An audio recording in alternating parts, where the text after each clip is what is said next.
process of making cork begins with harvesting the cork oak tree. Bark is split using axes, as you can see.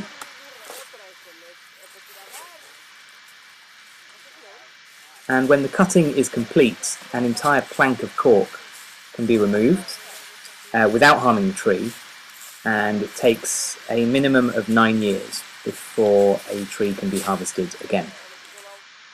The planks are then taken to a factory where they are seasoned, which means drying outside, for 6 to 8 months. And when they're ready, they're stacked on these steel pallets, ready for boiling in these boilers here. They are bubbling away. Here they are being removed. And here they are flattened, dried and ready for the production stage. The first step is to visually check every plank for quality. So you can see they shave the end off, and these are graded according to these different classes here. To make agglomerates, cork is granulated and bound with glue and then formed into cylinders and then cut into shape. And this is called the extrusion process. Here, the thinnest cork planks, which can't be used for natural cork, are fed into machines, and these machines make discs of cork, which are then glued to either end of the agglomerate cork to make a twin top. The alternative way of making agglomerate corks is to take the granules and punch them into shape, as you can see there. This is called the mould process.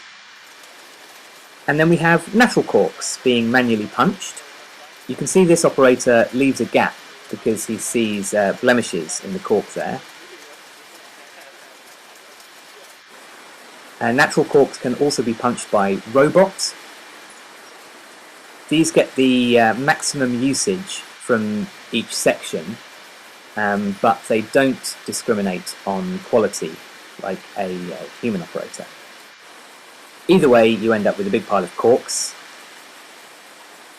The next step is a 4-hour cleaning process. Then they are polished by this thing and ready for further quality checks. This machine photographs the corks and categorizes each one, and then finally the corks are subject to a visual check by these humans. So the finished articles. On the left is a large granule agglomerate, in the middle it has the discs added, and the finished article is on the right. Here you have a small granule agglomerate cork on the left, again with the natural cork discs added on the right. And finally, a natural cork.